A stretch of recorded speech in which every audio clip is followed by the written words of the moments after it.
Welcome to the Endless Honeymoon Podcast. I'm Moshe Kasher. And I'm Natasha Leggero. Natasha, back from the brink of death itself. I had a flu. It was more than a flu. It was a bird flu. You had the bird flu. No, I didn't. I You had might have. influenza A. Well, A for A. My wife about to die. A, wife dead on the floor looking ass. Well, I did faint and it scared Moshe. All of a sudden, I went to go eat something. And I guess I hadn't eaten in like 4 days. I really had no appetite. And then next thing I knew, I came to and Moshe was screaming in my face. Oh, can I? Calling 911. Yeah. I was on the other end of it. It was chill for me. I just You had a nice dream. I had a little dream. Yeah. But Moshe said he looked over. Well, you said that in your faint dream, you heard me screaming, shouting. Yes, he's shouting, and I was like, God, I wish he would stop. Yeah, I was like bothering her in her unconscious mind. But I, from my perspective, while you were having your nice little nap, I was making some pad thai and looked over, and I'll call it, I guess, classic imagery of your wife full flat on the ground. I was like, oh my God, she's dead. And I ran over. You think I just died? Yeah, people die. That easily? Yeah, people die. People have heart attacks. I'm kind of young. Yeah, I know, but there's freak incidents. Also, you do coke a lot. No, I don't. You're a cocaine addict, and that lends itself to heart failure. But I ran over. I mean, it was awful. I looked over. You were just lifeless on the floor. Our child was homesick because I was caring for both of you. Somehow I did not get the flu, by the way. I think I might be superhuman. I really don't understand it. I run over. You're non-responsive. I'm shaking you. You come to. I think you scolded me a little, like, what are you doing? And then fell back into your, sweet, dream state. And I started screaming to our kid. You're like, get my phone! Well, I was trying to call 911. I go, get the phone. And she's panicking. I could have done this better, but I don't understand how you do it better. She's panicking, and I'm panicking. I'm like, get my phone. And I have to leave you. I go grab the phone. I call 911. Meanwhile, you come too. Right, and I'm like, you're like, 911's coming, and I'm like, no, please don't call them. Yeah, she's like, I just need a little air, and starts walking outside like it's time for a little stroll. Well, listen, I am not Oh, go ahead. So Natasha pops out of her, her nearly seizescent, stroke-escent, heart attack-escent dream state, and is like, what are you doing? I need a little air. And I'm like, no air. Sit down, please. Sit down. And she's like, Moshe, out of my way. And got mad at me. Well, I didn't want a stretcher to show up. But this is pre-stretcher. This is, I need air. And I'm like, why would you go for a walk right now? You're going to crack your dome. That's the medical term for it. I said, you're going to crack that dome piece. But you pushed your way out, and yeah, then the ambulance came. Well, the thing that I would do differently is when the ambulance came, they had a big yellow stretcher, and I was so embarrassed that the ambulance was there. I wouldn't let them check my level. Yeah, she's like, no, I'm good. I go, what are you, your stepdad, your Italian stepdad? I'm good. I don't need no paramedics. I'm like one of those guys my levels are good. Died from COVID because they didn't want to go to the doctor. Exactly. How can your ego... This is not even about you. I think about this all the time. My brother one time was choking on a piece of pastrami at a deli, and he was surrounded by friends, but he was so embarrassed that he ran outside to go deal with it. It's like, outside, that's where you die of pastrami choke, People die of ego all the time because they're too embarrassed to get your blood work done, Well, I was very sick. I could barely walk, and I did not want to go hang out at a hospital. But they would have done it here. I didn't want to do that. That's dumb. That's dumb mode right there. Well, if anything ever happens to someone, including myself, again, like that, my advice is to get the levels checked, because that was really dumb. Because I did feel weird, like after they left, I think I was just supremely dehydrated. Yeah. After they left, I was like, okay, I'm going to eat something. And I tried to eat a cracker.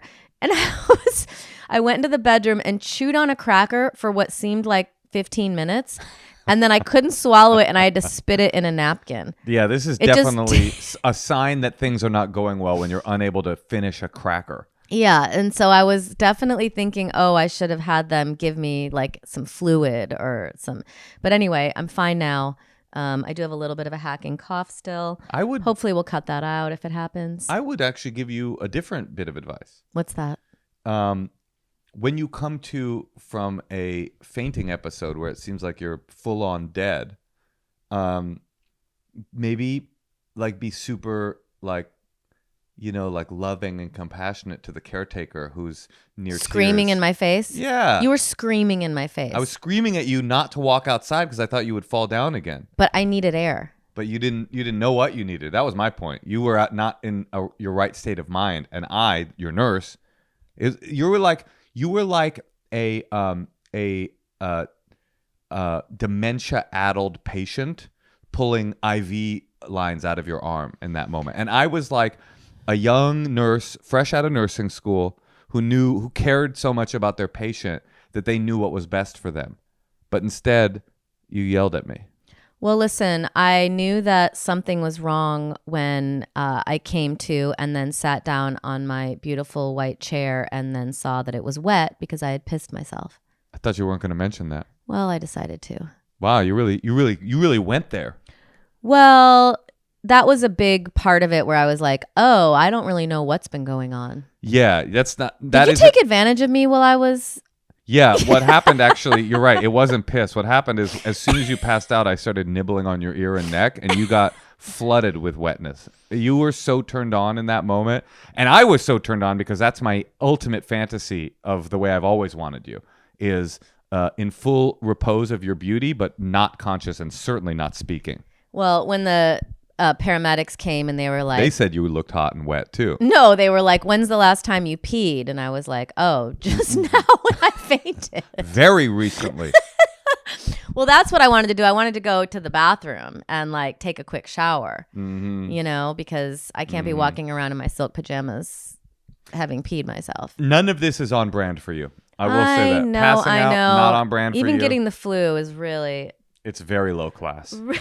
It is. It's and this is the good news is I feel like the new administration is probably going to take care of the flu for us. Oh yeah, totally. Apparently Elon is cutting all line items for the flu. We're not going to have one next year. That would be great. It's kind of exciting. Actually, it was an update on my Tesla. God, that Tesla is like a fucking scarlet letter. Every time I take it for a drive, I'm like sinking low in my chair, putting on a Skeletor mask so nobody recognizes me. Anyway, Natasha, I'm glad you're well. I know. I'm much better. Moshe was staring at me. He was like looking through me for like 3 days. I was. Moshe was just like, I thought you died. Well, every time I'd look over, I would just then flash to the imagery of you taking a dirt nap on the floor. And so it was hard to get that imagery out of my mind. I thought I should, what I should have done is played Tetris. Because apparently after a really traumatic memory, like if you see someone murdered, the best thing you can do is play Tetris. Why? Apparently it programs your brain because of the mathematics you have to do to play Tetris, that it allows your brain not to hyperfixate on the traumatic memory.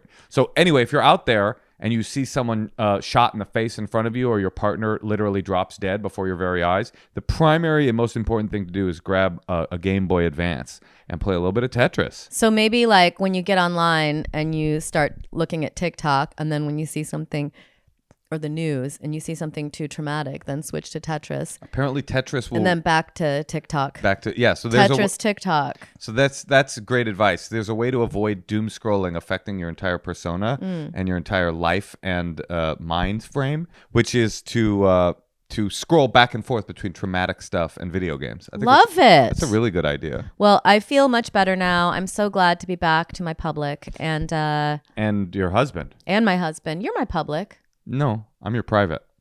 Actually, I felt your privates while you were passed out. That was great. Well, listen, people have been wanting to talk to us, and people have been wanting to talk to us. Some calls lined up. We're healthy. I'm healthy. Moshe didn't get sick. Actually, we have a pretty exciting update on today's episode. Not only are we going to do our traditional advice calls, but we also have an update from last week's episode, our live in San Francisco episode, where we beta tested the dating game. Ooh, I wonder how it went. And we sent these two out on a date. Our bi kings, our pansexual kings and queens, and they went to PF Chang's or wherever they went. I don't know where they went, but we're going to do an update today on the episode. PF Chang's? I don't know. They went somewhere. And San Francisco's greatest restaurant is PF Chang's. And so we are going to do an update from, I hope, both of them, certainly one of them, and see how the date went. What if we were the... I have some suspicions. What is it? I think that he liked her and she maybe was not as into him. Uh-huh. What makes you say that? Is it your misandry? Does that mean you don't like men? Yeah, Today we heard about a couple where one of them cheated and then ran off with her mistress, and Natasha was like, and these people have a family, and Natasha was like, that is so messed up when men do that. I go, well, women do that too. I said it's selfish.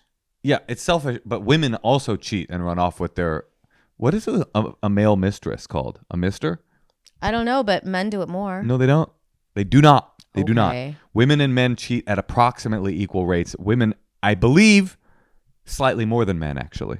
Well, this is all conjecture. No, I've read it.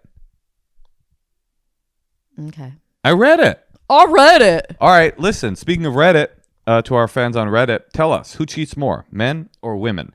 Is it equal? Are men worse? Are men more selfish when they cheat? Give us your thoughts. All right, well, listen, we're going to check in with the date, but first, let's take a call. Hey, Tosh. Yes, Moshe? You've changed my life in so many ways. Is that a good thing? It is a good thing in half of those ways. One of the ways it was a good thing is you got me really caring about the quality of sheets I sleep on at night. And that's why we want to tell you about Boll and Branch. If you really want to change the way you sleep, you need to upgrade to Boll & Branch's 100% organic cotton sheets. You'll fall asleep faster with a luxurious softness that puts you in instant relaxation mode. Can I just say something? I was in these sheets and I had, what's it called? Influenza A. I remember. And I had it for like 8 days. I did not want to leave my bed because of these sheets. You almost were like, the flu is worth it, so I can sleep in these buttery Boll and Branch sheets. They're breathable too, and you can feel the sheets get softer as you wash them. They start comfortable and they get more comfortable than you can possibly imagine. Build the coziest bed imaginable with Boll & Branch, makers of the iconic bedding that will change the way you relax and sleep. I say it all the time, you spend a third of your life in bed, you might as well spend that time in something unbelievably comfortable. Get a great mattress, and then get some Boll & Branch sheets. Now's your chance to change the way you sleep with Boll & Branch. Get 15% off plus free shipping on your first set of sheets at bollandbranch.com/honeymoon. They've got designs and colors for every bedroom style and mattress size, 100% organic cotton sheets that get softer as you wash them. It's so great. You're going to love them. Boll and Branch, BOLLAND branch.com/honeymoon to save 15% off. Exclusions apply. See site for details. Okay, our first call are Ava and Jordan in Los Angeles, California. Ooh, so close. Hi, guys. Hi. Hi. Oh, I heard about this. Okay, how can we help you? Wait, you heard about this? Yeah, I know they're in a particular situation and it's pretty exciting. Wait, is that a baby in Are there? you post particular situation? Oh. Oh, there's a baby. Oh. Oh, this is someone else. Okay, we had somebody that was having a baby due today. And I thought that it had just come out today. Wait, so how old is this baby that is in your shirt? She's 2 months, almost 2 months on the 13th. Cute. How can we help? How are you? Nice to see you. Thank you for joining us. What can we do for you today? I'm Ava. This is Jordan. Hello. So this was a question I came up with a while ago because we both are like kind of ball busty type of people. We crack on each other a lot. Like we both have a good sense of humor. But sometimes when you're like making fun of each other in a couple, it can like go left quickly, or sometimes you just get a little, the clapbacks too hard, and then you and then people are mad or I'm mad. I'm mad. And I just was wondering like how you guys handle making fun of each other. Like when we have a 15-year-old, a 16-year-old, and now a baby, like in front of the kid. Like, I don't know. I was just wondering what are your boundaries or your. Well, we don't have this issue because we have a lot of respect for each other, so that's not something that comes up in our relationship. It's not. No, it's actually interesting you ask this because it's something we do kind of struggle with all the time. And I also feel like the goalposts have been changing a little bit in this realm because, when Moshe told me when we met, I could make fun of him on stage, well, first of all, I thought that was really cool and confident of him. But then I also was like, oh, okay, I kind of took that as carte blanche. I can make fun of him. The world is my stage. That's right. She took your stand-up is your moneymaker. Say whatever you want about me on stage, too. If we're at a party, it's okay to over a barbecue table, like point at me and laugh and gather all the party goers. Is that what you deal with? First-hand experience. No, I mean, he says that. I think that's the one that gets you. Like because my friends, I always say my friends really like him, and so I feel comfortable to be like, oh, Jordan did this or whatever, and then he's like, you're just like making fun of me in front of everybody, and then I have different sensitivity. So I don't know what. What's your deepest sensitivity, like your biggest vulnerability? No, I'm joking. You don't have to say. We actually have discussed this in couples therapy, which specifically the thing you're talking about, which is what bothers me is when I'm getting roasted and I wasn't even close to in the conversation. I was. It's not like I said something dumb and then she's like, "That's dumb." It's like I'm sitting there eating a piece of cake and I'm talking about something dumb you said a while ago. Yeah, just bringing it up out of nowhere. Like that's the rule in our. I'm entertaining people. Well, but you're always entertaining people via me. Yeah, that. Well, one thing that has helped me is when you're around another couple and their dynamic is sort of like making you uncomfortable. A lot of times it is that. It is like one of the people kind of like going a little too hard, and even though in the moment it's like fun and natural, I do think it makes other people uncomfortable too. I mean, because that's the thing. Like, I don't usually want to be around someone who, when the wife is like telling the husband how stupid he is or how annoying he is or that he did something wrong. Yeah. No, I like she's never really going like super far as like the jokes, the back and forth, and so forth and so on. But ideally, so the thing is, like, I feel like family wise, like growing up, the aesthetic, like we made fun of each other in the households. Like, oh, like stupid looking shirt was like actually a compliment, like for the kind of the household. So at certain times, like we might have like a little get together or a party, and then like here comes Jordan walking in with like the Mighty Ducks jersey on, and it's like, oh, hey, spotlight on Jordan. Hey, yada, yada, yada. And then once again, for me, it's kind of fine because then I kind of play this role of like the entertainer, da, da, da, da, da.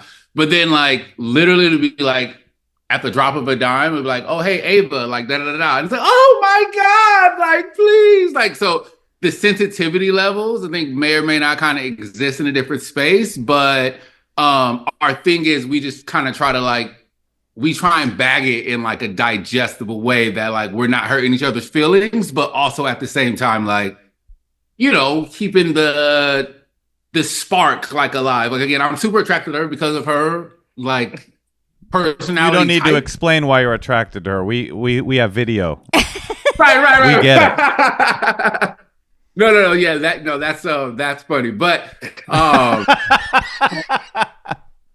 But Jordan doesn't really get my feelings get hurt out of nowhere kind of. Well, like I'll be like, oh, this is hilarious, and then I'm like, what the fuck? And then his feelings don't get hurt, but then he just gets nasty a little. Well, it's almost like if like someone goes like, okay, here, like have a gunfight, but like put your gun away, like you know what I mean, and like, but shoot off, and we do actually have a strategy for this. First of all, I want to say about goalposts moving.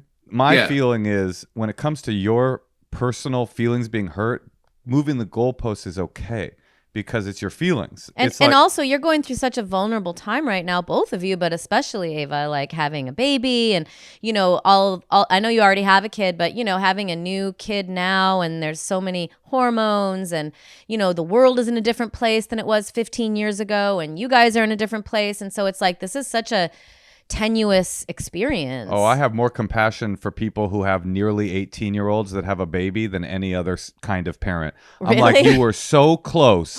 You were so close. You were almost out, and then you just restarted the whole experience. Right.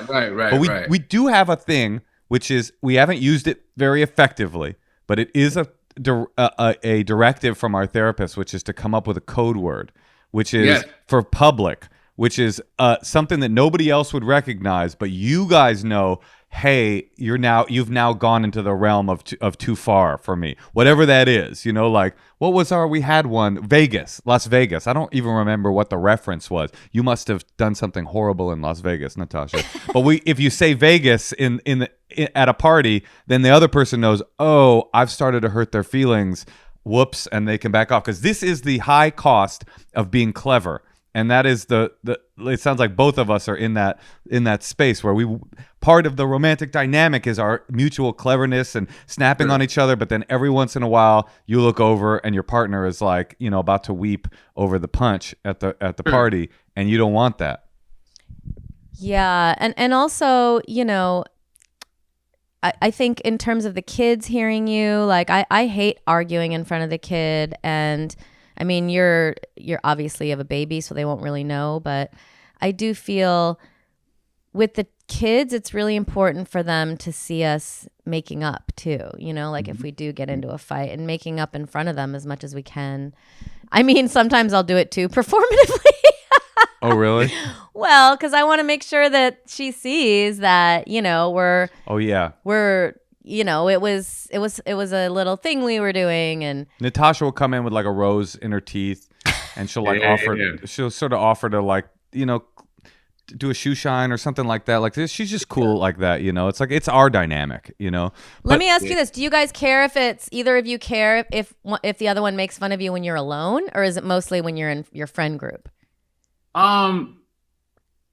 Me personally, I've kind of like, you know, grown, you know, in a household of like people that just kind of snap on each other. So the idea of like, oh, hey, like the personal jokes, like, oh, hey, da, da, da, in private don't really bother me on a personal level as much, I feel like, as certain types of jokes. Like again, as a reference towards, again, my beautiful wife. Again, generally very fit, she's, you know, very high active hiker, walk the dogs around the reservoir several times a week. Point being, in shape. I might make a joke about her, you know, being a cow while it was pumping. It sounds like you're being oversensitive, Ava. Like, it just, that's a classic. Like, oh, hey, that's a classic men's sort of trope. We love doing that. Yeah. That. Like, I would say in general, because a woman is so vulnerable in this, you know, for the next 2 years. That's off the table. That's like my window. That's the window. Close the window. Jordan, close the window. Yeah, like, oh no, do it. Go get the jokes off. I hear you. I listen. For me, I can say what bothers me the most is when I'm being made fun of for something I know she actually resents. I know that it's real. So I'm not involved in the conversation, and I know that the thing underneath the joke is real. It's not, I have a Mighty Ducks jersey on. It's I always leave my Mighty Ducks jersey on the floor. And so if I'm for me, when I'm in public and I look over and Natasha's basically rendering a complaint about our relationship via humor, and she's funny, so it usually is funny, and then there's like a group of people laughing at me, that is never fun for me. And it's hard because he'll do stuff like the other day I came home and he had in the dishwasher, you know where the silverware goes? All the silverware, and then my daughter's shoes that were muddy. It's a good idea. It's like so hard for me to not make fun of him. So I will just take video of it, send it to all my friends, and Right. just deal with it outside of him. And so, for example, this is a cool example. Like what she's doing right now on the podcast by telling you is hurtful and Vegas. Okay. Baby. Vegas. No, not Vegas. Not Vegas. I mean, you did it. I can't not show people that. Do you think that's a terrible idea or a kind of brilliant idea? I think the washing machine, if you had just done the washing machine, it would have been a great idea. Well, listen, I'm aware of what washing machines do, and I'm aware that they're usually made for clothing, but the washing machine can be very rough on clothing. The dishwasher, it's more of a gentle cycle, so I thought, and listen, I mean, it all goes away. I mean, But like having a muddy canvas shoe stuffed into the silverware thing with the silverware that needs to be cleaned too. It's my Mighty Ducks jersey is what it is. But see, I already know that Moshe would get mad if I like said that in a group. So, either I craft it for the stage or send the video to my friends. I think my friend Chelsea was like, wow, downright medieval. So that gave me some. This is a perfect example, actually. If she made fun of me at the house about the sneakers, I would think that was funny. If she did write a joke about it on stage, I would think that was funny. If we were out to dinner with friends and apropos of absolutely nothing, she was like, Moshe put the sneakers in the dishwasher, that might feel a little bit like I'm being criticized by. Because sometimes what Natasha does, she does this round. It's actually she wants to comment on it, and the means, because she's a comedic genius, the means of which that she does it, rather than just telling me don't put the fucking shoes in the dishwasher, is to bring it up in public and make a joke, thinking I'll learn a lesson from the joke. And I think that is where I get sensitive. Yes, that's what I started to realize. He doesn't want to be taught a lesson. Yeah, I don't love that. That's not my favorite. Well, the passive aggression in a relationship is something that is easy to do. So like half the time, and like a joke is funny when it's true. So it's just hard because, or like if, like little playful name calling, Sure. like, he calls me like the warden or his probation officer. And I call him like Regina George when he's being like a mean girl, and like Scarlett O'Hara when he's like being like, oh, like never mind, like. Oh, he's Scarlett? He's Scarlett and you're the warden? I mean, I get it because, probably one of the things that attracted you two to each other is that you are funny and you both have fun together. And, I think it's just like it's another step of learning your partner. And sometimes you can outgrow things a little bit. And it's okay. And it's okay for it to morph and change. And it's not like you're going to stop being funny. And, you're still going to like go out and have fun. And, you could also like make fun of other people together. That's sure. I'm sure they do. I'm getting that vibe from you that you probably do. Listen, I had a conversation with my daughter the other day about this because she is obviously funny. There's no way she could have not been funny because I don't mean genetically. I mean like she's getting the information from us. Like that's what we like. That's when we pay attention.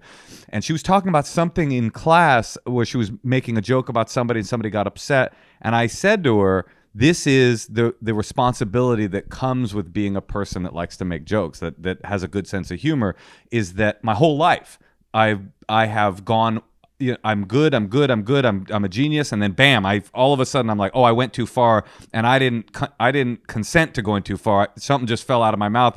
There's a look on people's faces that I recognize where they're like, ooh, I hate you and I hate what you just said. And so I said to her, like, part of the responsibility of being a person who wants to be funny is that you also have to find a way to be compassionate and remember that. And it's easy to say to a kid because you're like lecturing the kid, but it's hard to say to yourself. It's hard for me to say when we're going back and forth. And I think like no matter what happens in your relationship, you already know this, you're going to go too far. It's never going to not happen where you hurt each other's feelings. And I would say that to you. We're never going to stop hurting each other's feelings, but finding a way to reset within the point when we have gone too far with a thing like Vegas, that is helpful and will hopefully continue to be helpful. Right. And another thing I've realized that I didn't know when we first got together is that like Moshe really needs, almost in the way that a dog does. This is nice. Wherever you're going with this, I like it. I like this. Yeah. He needs to be praised. And he needs to be told, I mean, I don't know what you guys' dynamic is, but he needs to be told good job. He needs to be told how cute he looks. He needs to be told how good his hair looks. He needs to be told how good his pants look and how good his outfit is. And Natasha's different. She just needs to get dick down really proper every once in a while. And she's good. You know, she doesn't need that verbal praise. But so I try to replace some of my ribbing with that instead, you know? Is this helpful at all? No, it is. Jordan's like great at taking a compliment. Like I'll be like, "Oh, you look nice, babe," and he'll be like, "Okay." Like, you get uncomfortable. It may have something to do with your tone. Oh. The warden is complimenting. Oh, you look nice. 24601. Now get back in your cell. Right. No, I try, but I feel like you're always like, you do. And you're like, okay. As for mentioned, it's got a lot to do with a lifestyle and growing up. It's like, hey, a compliment, you know, in my household, like a backhanded kind of, you know, thing. Mean. Like a backhanded, again, way of like a certain sense of humor wrapped in sarcasm. To say, hey, nice outfit, nice shirt.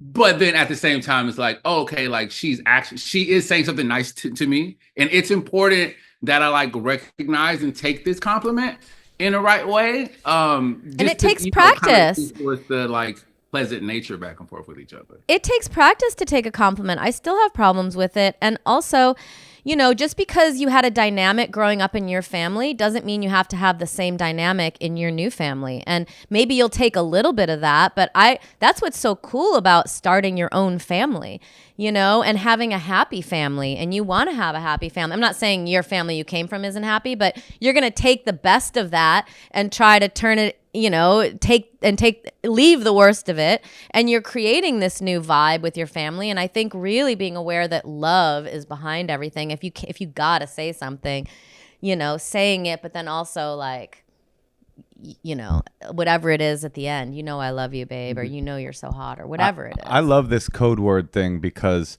one thing I don't like in my life is when I feel like I'm a passenger. It's like I'm just like riding in my life and I'm not making conscious decisions. And so those kind of See, I didn't know that about you. That's true. I don't like to feel out of control. I don't know. I want things to be deliberate and meaningful. And so like if I'm rejecting a compliment, not that I ever would, I love a compliment, but if I'm rejecting a compliment and it's like subconscious about the way that my brother used to make fun of me, like I want to be able to reset in that situation. And a thing like a code word where it's like, hey, you're doing that thing where you can go, okay, fine. I'll be vulnerable and soft. What were you saying? I look cute today. Thank you very much. I love it. Like those kinds of things to me are really helpful because they disrupt the subconscious and make my conscious mind kind of come alive.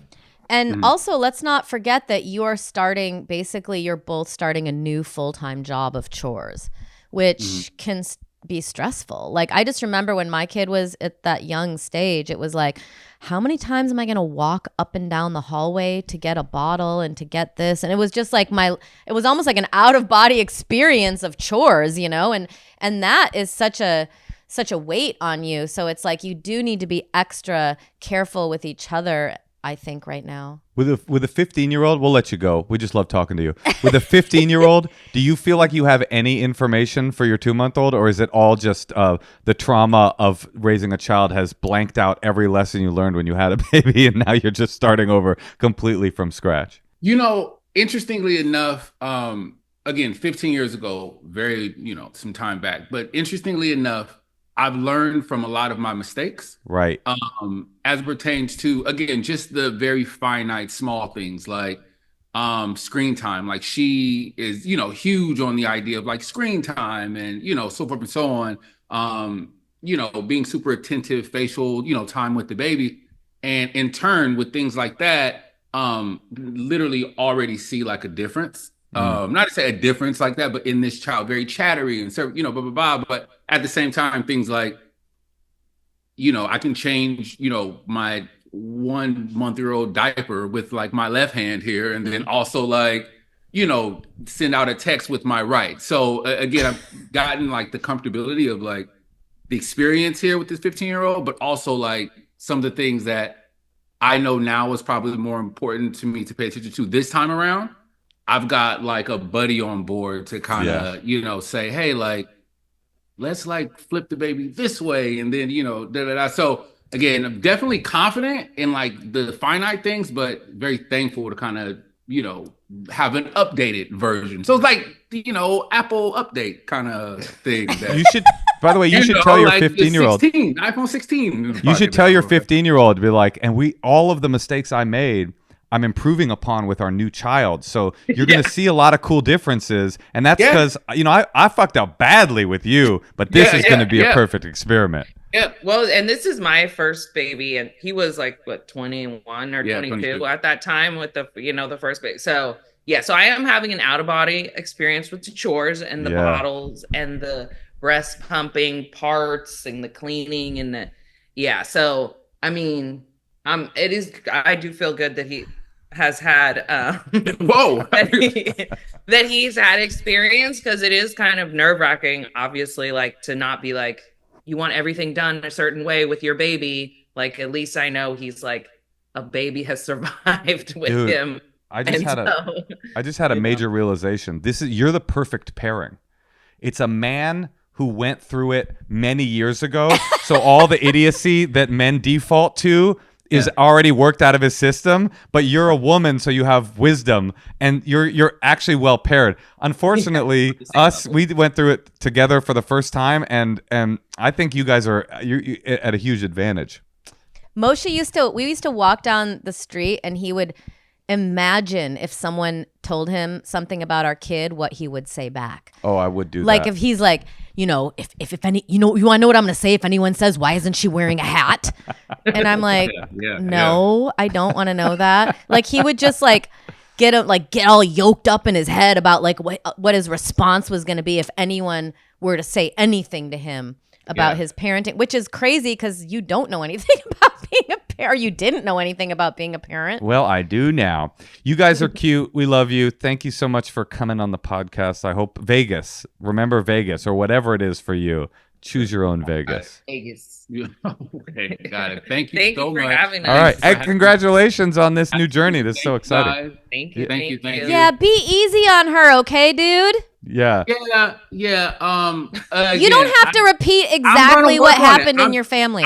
I'm gonna work on it consistently, and get better and reinforce the idea of love and positivity for sure. And you know what else? There's nothing wrong. A friend taught me this recently that I've been using with my kid, but like, there's nothing wrong with just asking for a do-over. For sure. It's like, actually, can we start this exchange again? And then the person has to accept that they're not going to be mad about it too, and you're just going to start over. That's cool. You should try doing that with me once. I've never heard this concept ever before. Well, I've been doing it with our child. Try it with me. I love that idea. A do-over is a great idea. Can we start this over? You guys are cool. Thank you very much. Appreciate you coming on. Okay, good luck with Good your luck. darling. Nice. Bye, you guys. Oh, they were sweet.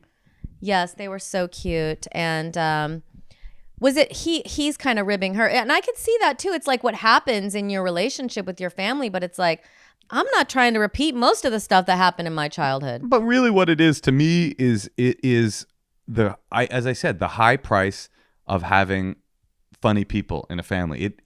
When you have people who communicate love through insults, which is what we do, which is what I did in my family, which is what they did in their family, it always comes with a price, which is somebody's feelings getting hurt. There's no way around it. And so you just have to be really mindful of that. Like I was saying to our child, like when you're funny, you have to understand that you have a responsibility to be kind to people, and that sometimes you'll hurt people's feelings, and then you just try to amend it. What you said, can we start this over? I love that idea. Well, I'm reading Anna Karenina right now by Leo Tolstoy because I am not on Instagram, and all of a sudden I have some time freed up. Sure. So, you always go to the classics. But the book opens with this really interesting idea, and he says, all happy families are relatively the same, and all unhappy families are unhappy in their own ways. And it was really making me think about it. And I'm like, oh yeah, like a happy family, like what does a happy family have? And he's really identifying, it's like, it's a vibe, it's a feeling. And it's like, there's like a mutual, everyone kind of respects each other. I see it in your family, Moshe. You guys all like being around each other. Sure. It's not like hell for you to like, I'm not saying that's what it's like for me, but I'm just saying for your family, I see that you guys really enjoy each other's company. You really respect each other. You really reach out to each other. You make a point to see each other. And, I just think trying to be and stay and become more and more of a happy family as much as you can, as opposed to just letting things go awry and gradually, before you know it, you're in the unhappy zone. That's kind of what I'm talking about, is when I was saying I don't like being a passenger in my own life. I don't ever want to wake up one day and go, oh, this has become awful. How? I wasn't even aware as it was plinking down into conflict. I want, not every relationship is healthy forever or positive forever, but I don't ever want it to become negative because I just wasn't paying enough attention. Mm-hmm. Anyway, speaking of relationships that are positive, we hopefully have created one. Last week, we dropped that Live in San Francisco episode where we did the dating game, and we have our daters back on the pod to give us an update how their date went, and I'm really hoping it was a love connection. I'm nervous. Okay, we are going to call the person who won a date with our darling fan, and I'm curious how it went. Let's check in with James. James in San Francisco. James. Hey, James. Hey, how's it going? Looking sharp. Yeah, you do look sharp. You look very sailor. Oh, yeah?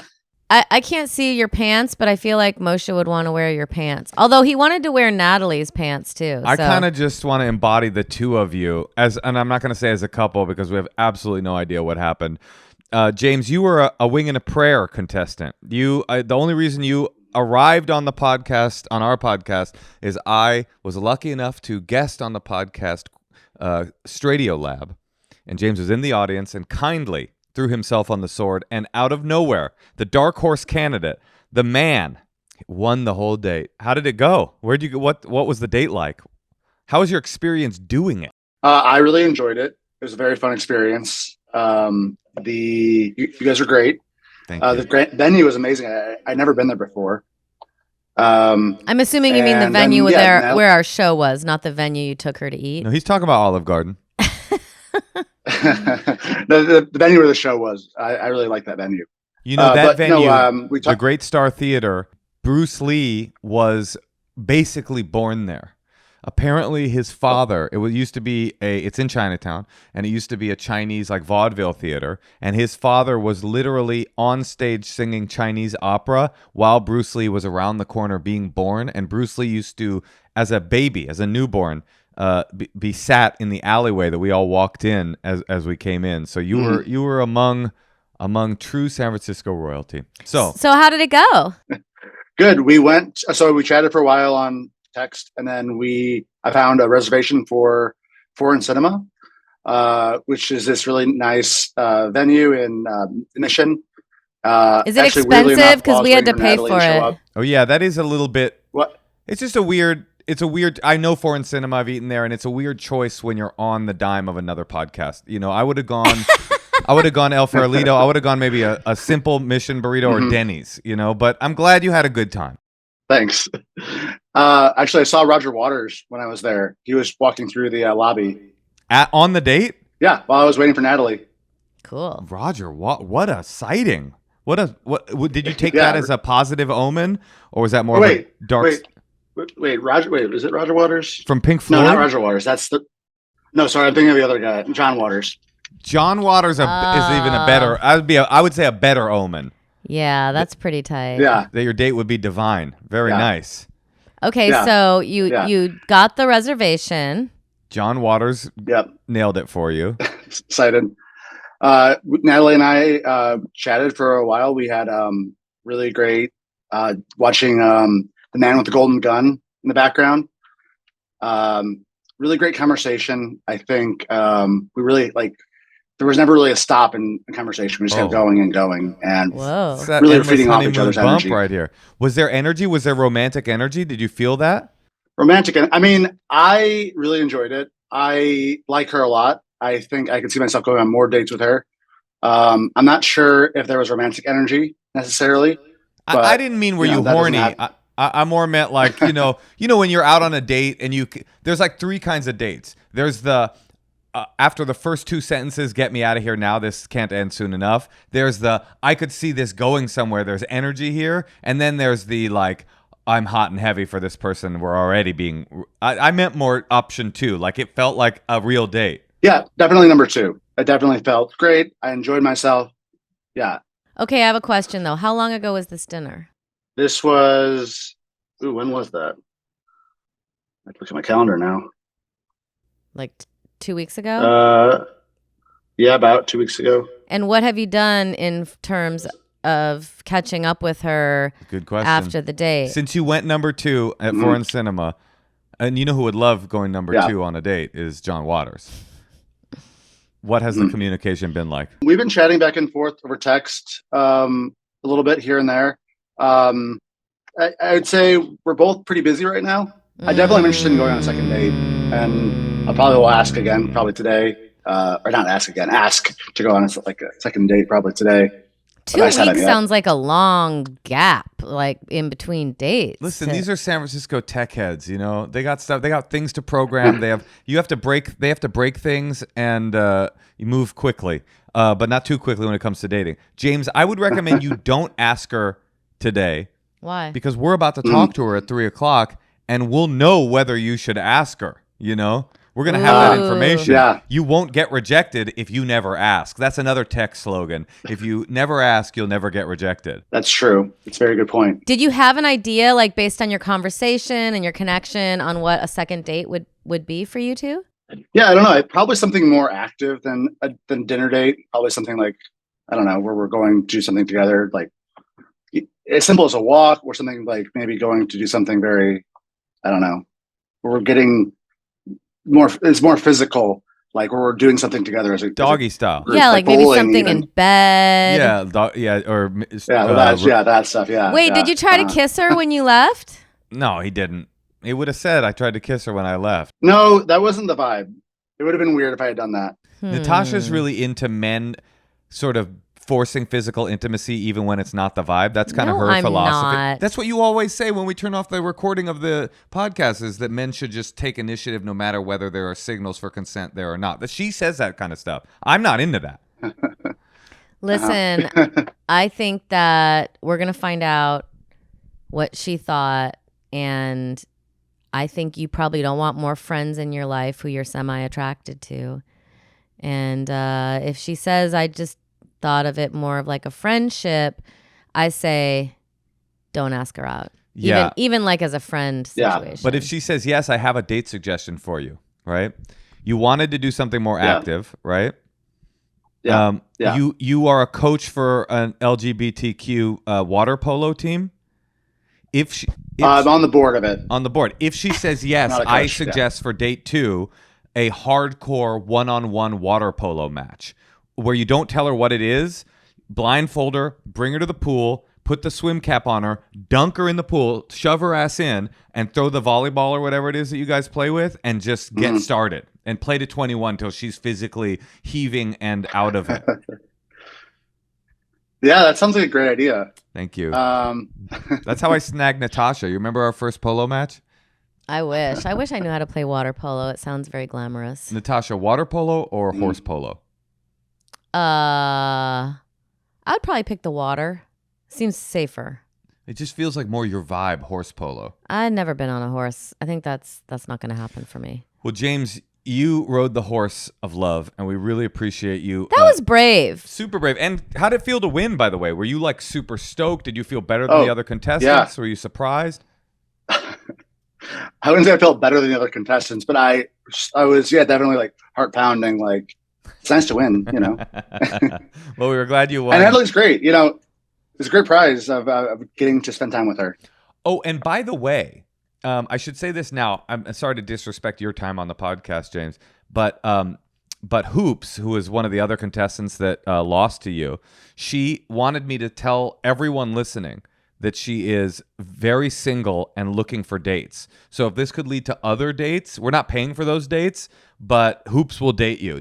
Literally no matter who you are, Hoops will date you. But James has standards. James is on the board. James is a handsome man, and he rode the wave and found maybe a friend, maybe another date. I can't wait to find out for you. And we'll let you know. We'll get your email from our producer and be like, hey, don't ask do her. it. Yeah, don't do it, James. Or do it, James. Do it. Mm-hmm. Mm-hmm. All right. Yeah. Well, Thank good you. luck. Yeah, it'd be great. I hope that there's a second date in your future. And by the way, you got to see John Waters go to a podcast taping, win. This is a win for you no matter what it is that happens. So I hope it's another date, but if not, I'm glad to have met you. And hopefully you didn't call him Roger Waters to her. Oh yeah. No, I didn't. I just no, yeah, definitely. Thank you so much for your time and inviting me on this podcast and the dinner date. This has been great. Heck yeah. I'm so glad you did it. Thank you, James. Okay, bye. And Thank you. So bye. And now let's hear from Natalie.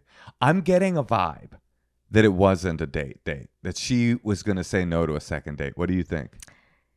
Well, the problem is she was pretty attractive in person. He's handsome. He's handsome, I know. I'm just saying she was very self-possessed in addition to being attractive. Mm-hmm. She had really great style. I am going to get that jacket design. She also likes women too. Right, but he likes men too. He does? He does. He didn't say that. He's a bi king. He said he's bi. That's a bi king right there.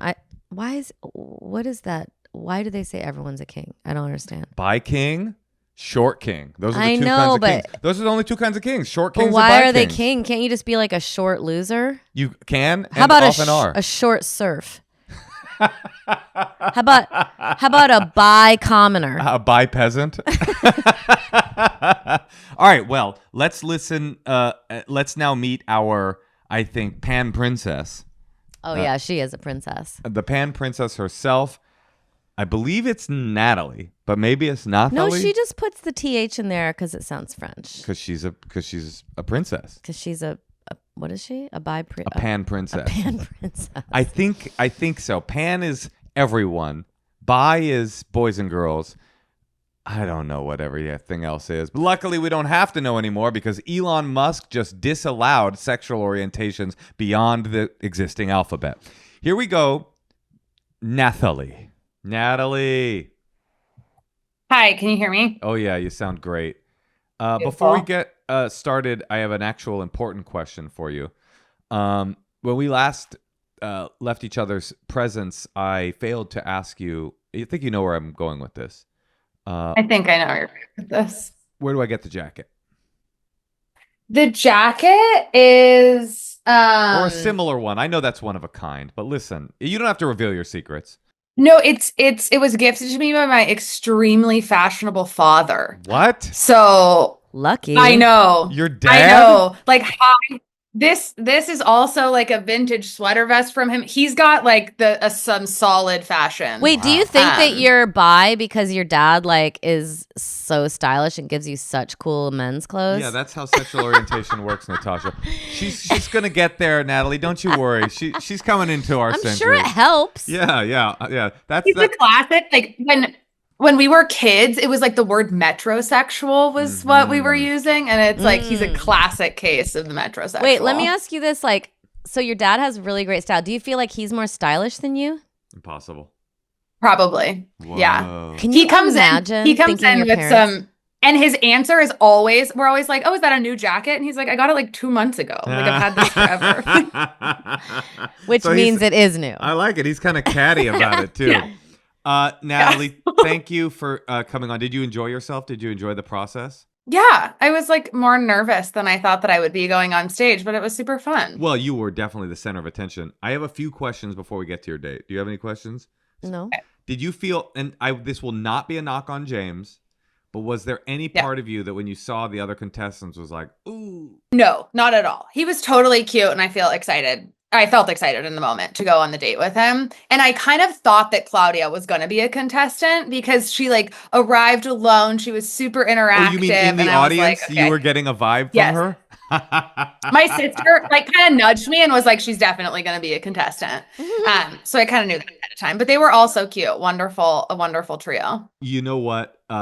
Claudia, I heard, was also also being very flirtatious with other people in the audience. Really? As well. This is separate from your experience. Claudia was really, she was there to win, and I felt bad for her that she didn't. She was a real colorful character. And I should say... she was hooting and hollering. She was hooting and hollering. Yeah.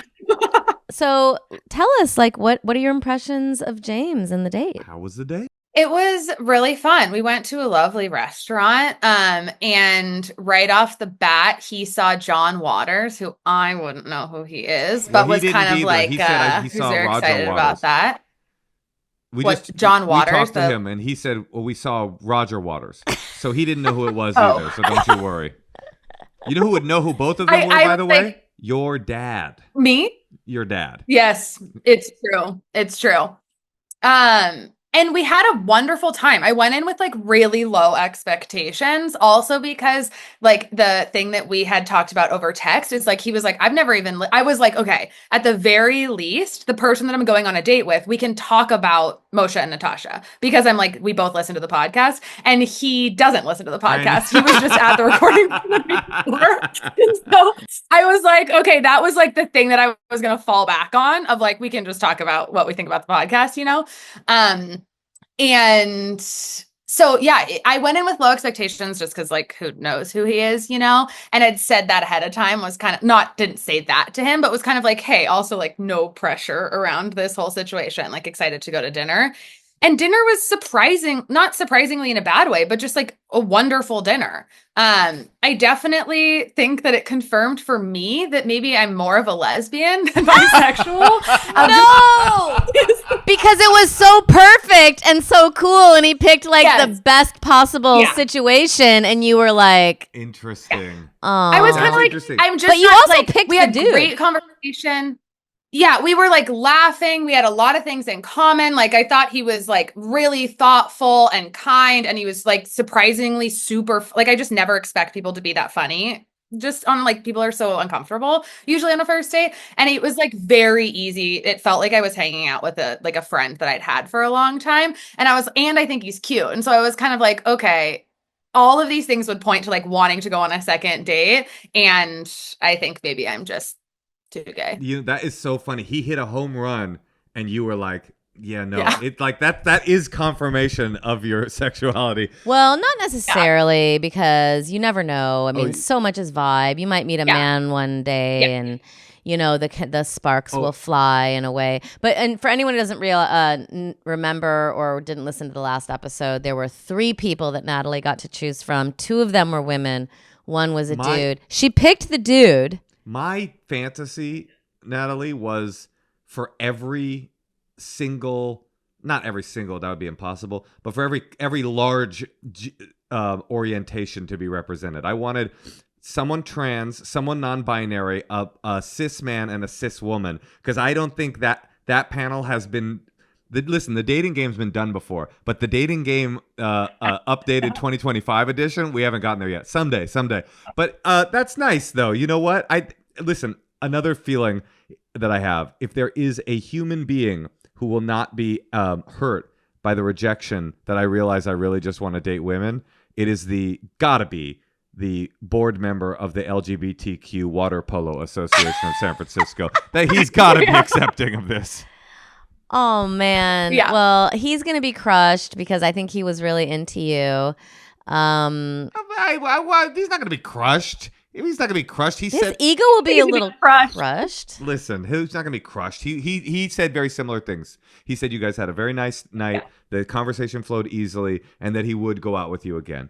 But he did not say that he is planning your wedding. At least I didn't get. I hope not. Well, obviously not. He hasn't like asked her on a second date for 2 weeks, which is I thought was kind of weird, but he might be getting the vibes. You know, he's trying to be cool. Listen, Natalie, now that you are a confirmed lesbian, and have you registered, by the way? Did you go down to City Hall? I've got the card and everything. Good for you.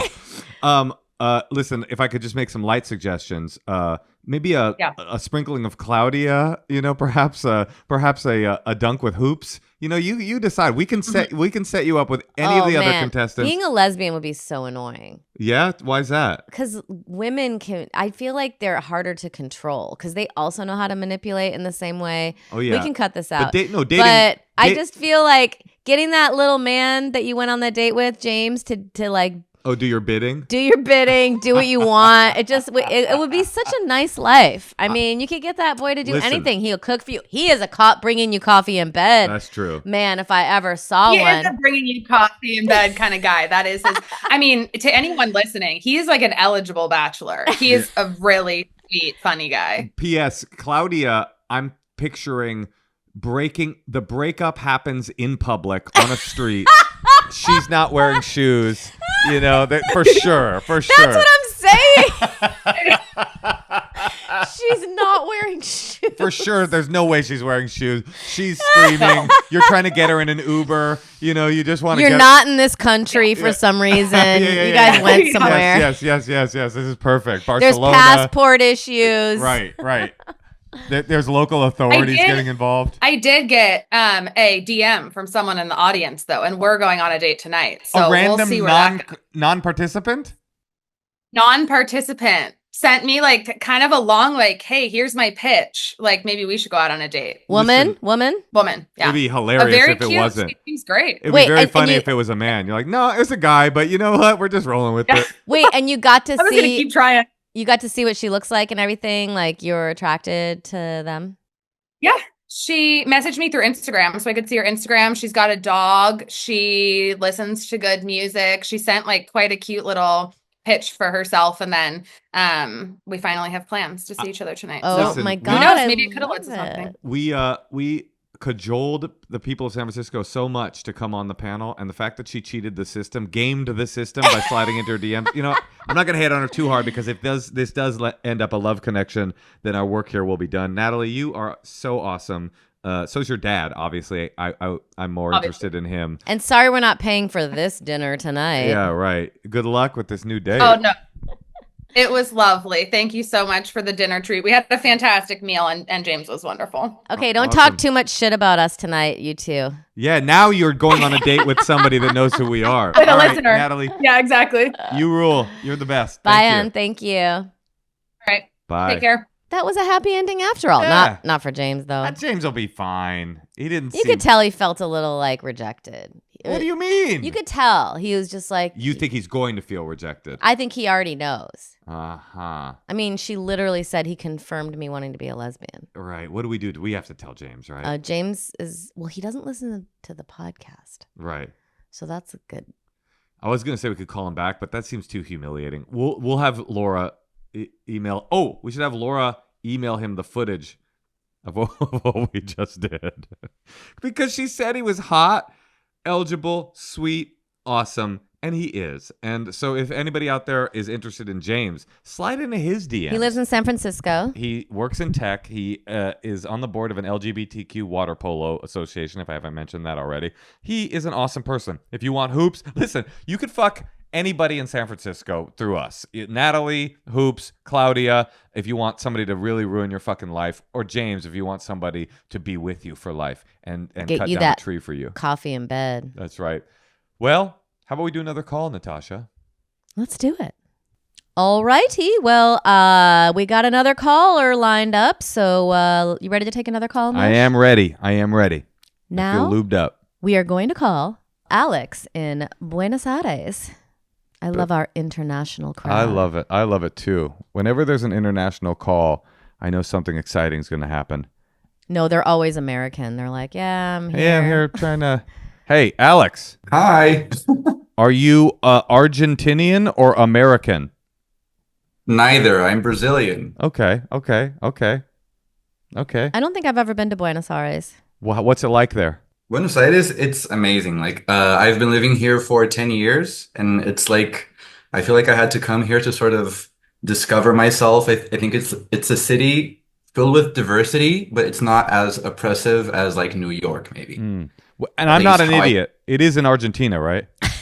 Yeah, Oh, the thank capital. God. I panicked. When you said you were Brazilian, I was like, oh my God, am I the idiot American that just, good. I got it right. I feel very good about myself now. Good.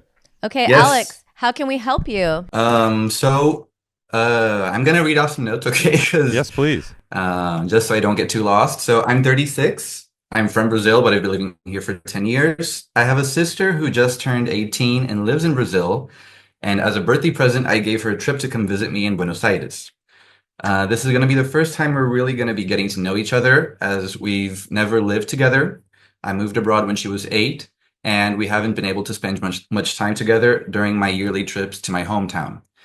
Also, the timing of this trip is particularly special, as I've recently decided to move back to Brazil, so it's also an opportunity for her to get to know the place that I've called home for so long, and where I truly came into my own as a person.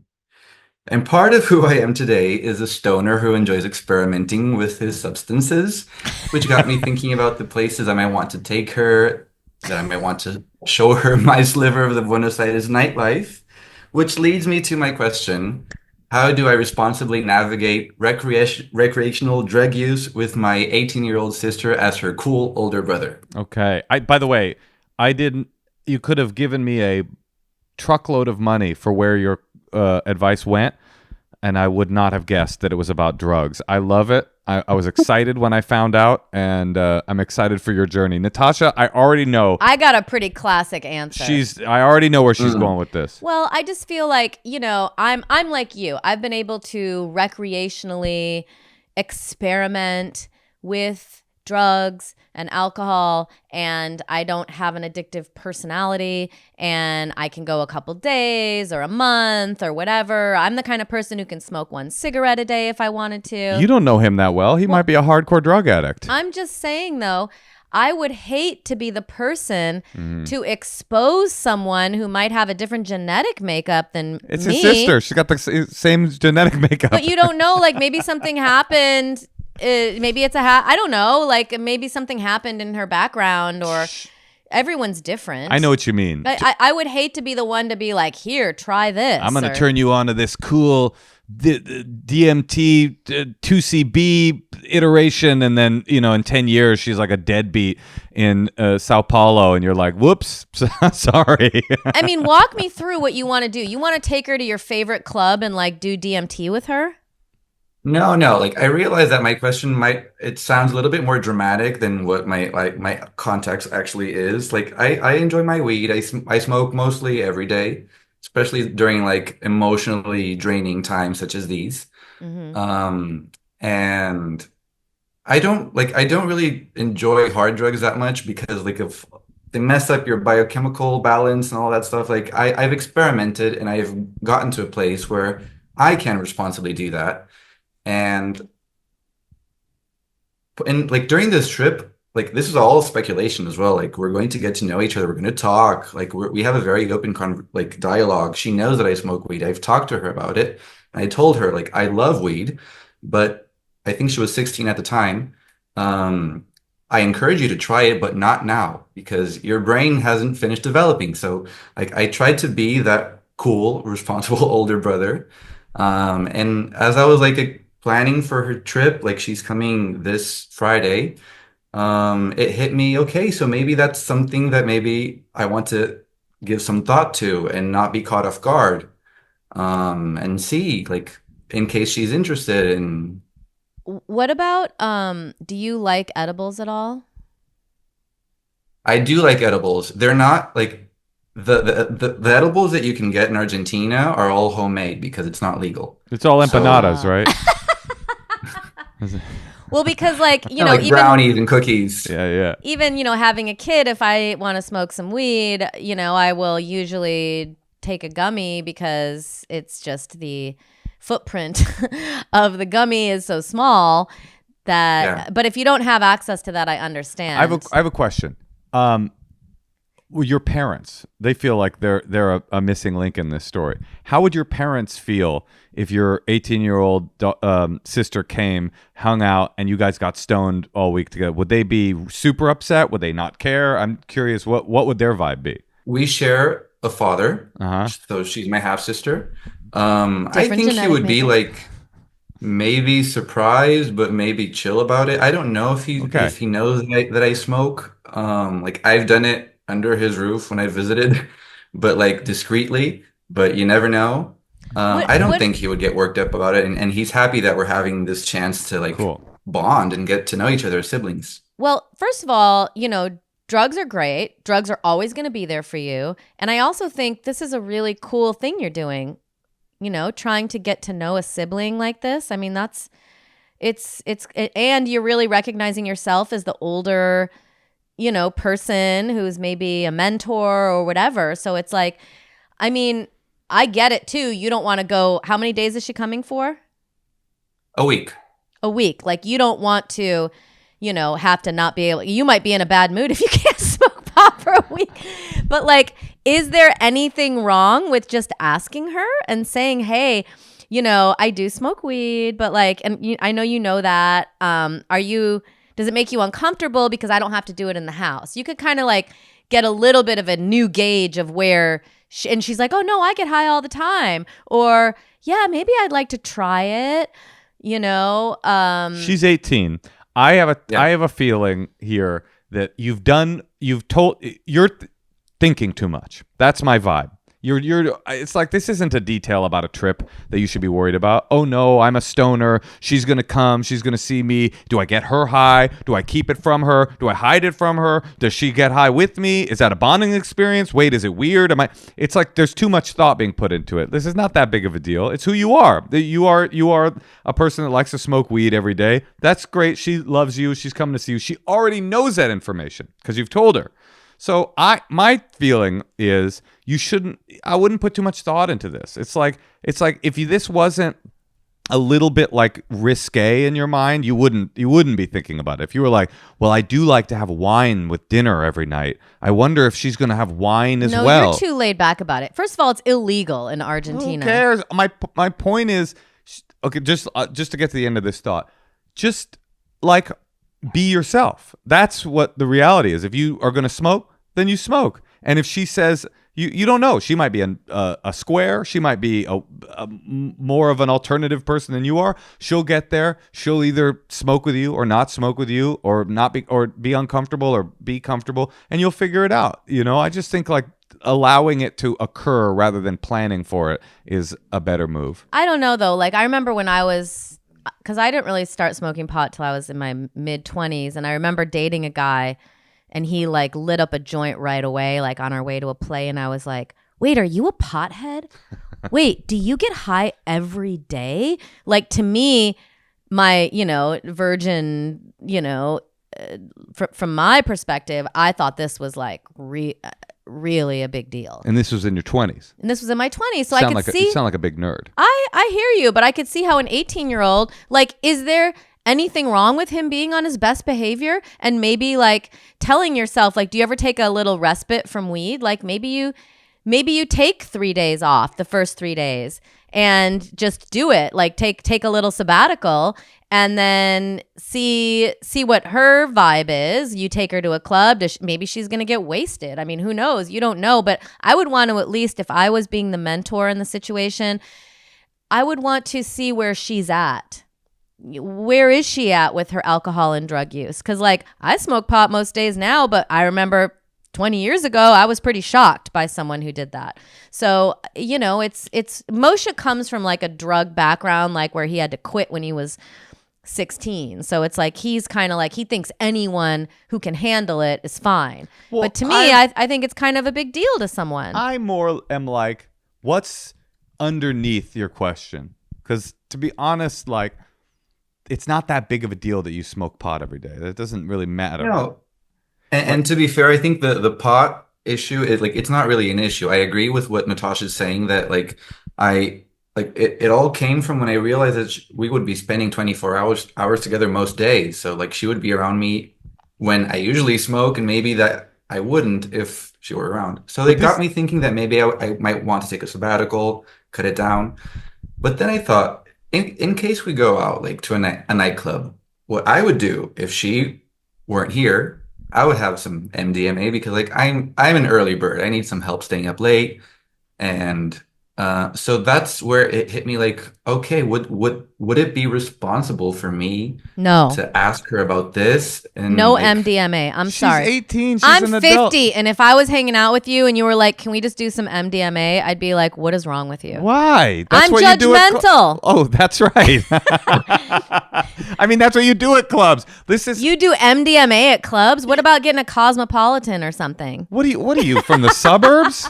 You're not a real city boy like Buenos Aires and Los Angeles. But I do think he needs to, like, for all he knows, she's going through recovery. Like, shouldn't he just find out where she stands with her natural alcohol and drug use before he normalizes MDMA at a club? This is my point. First of all, you're both actually doing the same thing, which is that both of you are overthinking.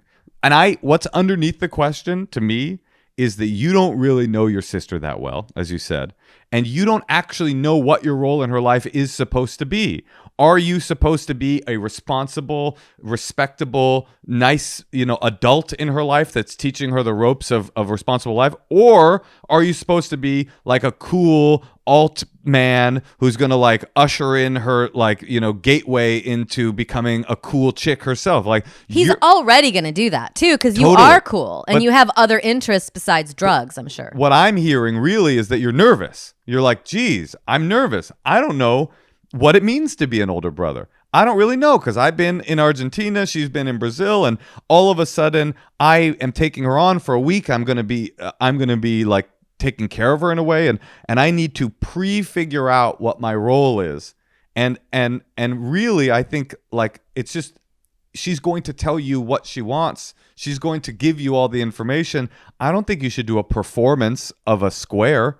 And I also don't think you should do a like, all right, now that you're in Argentina, here's where we start. We grab the Molly, we go to the club, we dance on it. It's like you're going to figure it all out together. And she's an adult, so she's going to inform you. She's a young adult. She's very young. And impressionable. But you're not responsible for an 18-year-old not getting into naughty things. Like, she's probably going to say, you're so cool. Can you take me to a club? And then you can find out in that moment, like, what does that really mean? I think like this is like a classic thing of like overthinking and having fear. Like underneath this question is like, geez, I don't really know how to be an older brother. And I think you'll figure that out. I think that'll come natural. Do you like my 3-day sabbatical idea, Moshe? Just to kind of like... I'm agnostic about it. There's a part of me that thinks, why would you do a performance of a person that you're not? Well, because it's always good to get off drugs for 3 days. That's true. But I'm just saying the whole point of this vacation is so that you guys can get to know each other, right? So if she comes down and you're like, oh, I'm not, I take sabbaticals. But no, you don't take sabbaticals. You get high every day. And so she's going to get to know a manicured version of yourself. Why not let her know the real you? I mean, it doesn't sound like you're an irresponsible person where you're like doing MDMA in the morning on your way to. It's like I wouldn't even say that. Like I'm very functional. Like it relieves some anxiety and stress. Well, like, I hear you. Preach, as they say. But I will say it might be good for you to like make a list. Try to pick like, I was going to say 10, maybe that's too much. 5 to 10 things that you'd like to share with her and do with her that have nothing to do with drugs. Yeah, that's good. You know, like maybe there's like an amazing restaurant you want to show her. Maybe there's a cool exhibit, a park, some kind of like bike tour. Just like try to plan some things that don't have anything to do with that, and then see how she feels. Say, do you want to go to a club? Yeah. And if she's like, yeah, then say, okay, well, we can go. And, I don't want to like make you uncomfortable, but, ease into it a little bit. Because then you'll get from her if she's like, oh, yeah, I love to dance. I'd love to. Or is there going to be drugs there? You'll just kind of gauge where she's at with it. And I think, having a little bit of an itinerary for the first couple days and letting her pick and choose a couple things would be really good that have nothing to do with partying. I like this idea. You start with tourism and you end with hardcore drug use. and no offense to you, but if I was estranged from you and had never met you before and discovered on 23andMe that I actually had a long lost brother and I flew to Buenos Aires knowing nothing about you and got off the airplane and looked at you, I'd be like, he probably does MDMA at clubs every once in a while. I'm kind of getting the vibe. So I don't think she's going to be shocked. She's probably very excited to hang out with her cool older brother. And I don't think you have to worry too much about this. I think that and like worst case scenario, can't you always just like go for a walk or go into your car and like get high if you feel self-conscious getting high in the house? No, of course. Like it's not like I do agree that I'm overthinking, but it's not like it doesn't really worry me. But I guess it was just that it dawned on me that like I don't know how to be an older brother. I mean, I struggle with this myself in a different way, which is, I have a daughter. She's 7, and I had addiction issues when I was a teenager, and so there's one part of me that's like, and Natasha's has like, even though she does get high, she has a very sort of Catholic school sort of that's naughty behavior relationship with it. And I grew up, even though I got sober very young and went to rehab and stuff, all of my social life after that was in the rave scene, at clubs, at Burning Man, like that's, and then in stand-up comedy, all of which are places where there's drugs everywhere. And there are drugs that I don't like being around people on, alcohol being absolute number one. But I love people on psychedelics. I love drug culture, even though I've been sober for such a long time. So there's this part of me that looks at my daughter and goes, on the one hand, the path of least danger is zero, but I don't want her to grow up to be a person that has never experimented with anything, because then that's like a kind of a very rigid way of living. I wouldn't want that. I neither want her to get high someday, nor do I want her to never have gotten high. And I don't know how to deal with that. Like your idea would be never, right? Well, I definitely think there's something to the brain developing, and I don't know if 18 is old enough. I don't know what the studies say, but I do believe that if you start smoking too young, it kills your brain cells. But 18 is I bet you she already gets high, by the way. Well, that's why I think like really meeting her where she's at, seeing That where part. she's at. And you can't go wrong listening, talking. Like my mom.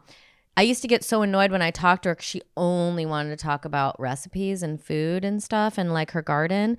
But at the same time, I'm like, well, that's how she's going to connect. That's her way of connecting, is through talking about gardening, through talking about recipes, through food. I'll try to get it more real, and it just can't, so it's like you're getting to know this person. So meeting her where she's at, just listening, talking about her personal life, what's going on with her studies. There's so many important things. And I think it's going to be great. And I think the fact that you're so concerned about it is really sweet. I know she's so excited to have a cool older brother like you.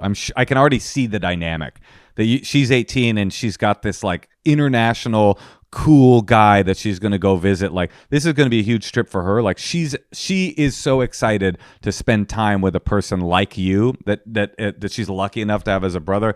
I think that's awesome. We have a saying in America, a good place to start is heroin. That's what we say. So you have to make your own decisions as a cool older brother. But if it was my younger sister, yeah, that's where I would start. Well, excellent. Very sound advice. Thank you. Thank you. No, but yeah, I think having a small itinerary, giving her some choices, and not lying, of course. But I don't think there's any harm in going a little easy. Yeah. While she's there. You want to come away from this trip with her thinking you're the coolest person she's ever met, not thinking, yikes, my brother's got a bit of an issue. So I don't think I think you guys are going to have a good time. Yeah, definitely. You're awesome. Thank you guys so much. Nice And to good meet luck you. on your move back to Brazil. I want to go to Argentina and Brazil. What the hell am I doing in America? It stinks here. Come to Brazil. Come on. Yeah. You know that about sounds come to fun. Brazil. Yeah. All right, we'll go to Brazil. I'm sure there's no problems there. Yeah, no. Argentina and Brazil do not have issues with strong men taking over their country and running. No, So you guys not are at good. all. Yeah. But at least in Brazil, we have beautiful beaches, which is why I'm moving back. Beautiful. Love it. All right. Well, All right, well, good luck, Alex. see you on the dance floor. Thank you. Bye. See you soon. I just remember how judgmental I was. Like, I just thought people who smoked weed That every is such day a funny were image. such losers. because you grew up in the like straight edge hardcore thing, or not hardcore, but straight edge world.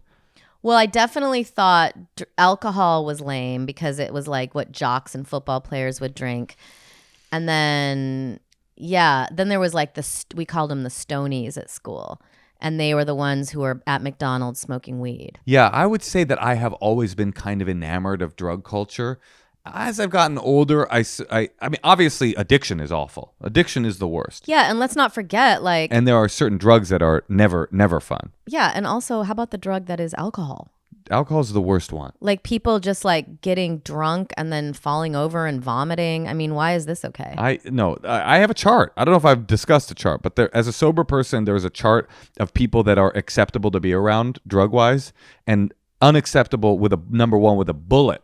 There's nothing, no close second is alcohol. Drunk people are the absolute worst to hang around as a sober person. What by about far. people on coke? Coke is number 2, but it's way down. Okay. It's way. I would much rather spend an evening with a person on coke than a person shitty drunk. Shitty drunk sucks so bad they violate your personal space. They are inconsiderate and they don't hear anything you say except if you say you're violating my personal space. They hear that very acutely. It's a terrible combination. Coke is next. Next after that, probably speed, although speed people can have an interesting conversation and show you welding techniques. And then... What's MDMA? What are the results of that? What are the results of it? Like, how do people act on MDMA? It's ecstasy. Oh. God, you are such a square, dude. It's so funny. It's so funny. MDMA is like Molly? MDMA is Molly. Yeah. Okay. And they are, I would say... I would go next. Heroin people, you're not hanging out with them. They're just sleeping. I would say fentanyl is the most fun to hang around somebody on. Just kidding. But no, then we get into the psychedelics. Ecstasy, I would say, is next. They're okay to hang around. They're very loving, but they're a little bit difficult to communicate with. Real psychedelics, sign me up. I'm in. I'm so in. I love being around people on mushrooms or acid. I love it. Because they have deep thoughts, big ideas, they're attentive, they want to talk to you, they're fun. Weed, it doesn't matter one way or the other. And ketamine, ketamine is what all the kids are doing these days. Do you know that? No. All the kids are on ketamine because, Gen Z realizes, of course, that the world is crashing to a horrifying, unfulfilling end. And so they're taking disassociatives and just jumping into a K-hole. Difficult to chat with a person on ketamine, but I'm sure it's a lot of fun and cures all depression. This has been a public service announcement from the Endless Honeymoon podcast. We recommend 2CB here on the Endless Honeymoon podcast. Natasha? Yeah? I think that's a great place to end. All right. Well, good luck out there, everybody. Would you like to get some MDMA, 2CB, and disassociate with you? Ketamine, GHB, cocaine, heroin, alcohol, and do them all with me and our dogs? Didn't you just say that you were afraid that I had a heart attack? And what if I started pushing coke on you right after you fainted? What if you had I'm woken? small. I weigh like 100 pounds. What would you think if you had woken up out of your fainting session and then my face was like, the look on my face was like, rats?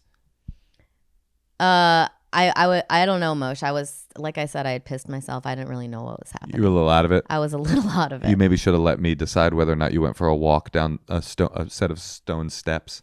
All right. Well, listen, I'm glad that's over. Vegas. And let's go to Vegas and do 2CB.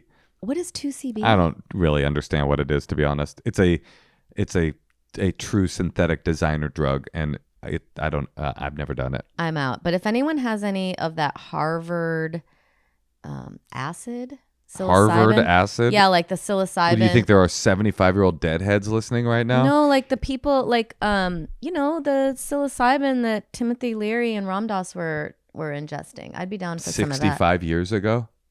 I'll get you some acid if you want. I'll just call up my think it boy was in Buenos I think- Aires. Folks, another episode of the Endless Honeymoon podcast has been delivered, and we hope you like the product. Sign up on YouTube, subscribe. Our Patreon is always ready for new members, where we have regular dinner parties, mixes, merch, swag, all kinds of stuff. Yes. Follow us on Instagram. Watch us on YouTube. subscribe, We love you, and I love you. and come see us live. And seeing you in a puddle of your own piss, non-responsive, looking like you were clammy and dead, made me realize one thing. What's that? I do love wanna, you. Oh, I thought you were going to say you have to get a flu shot next year. Then that too. All right. Goodbye, everybody. Love you too.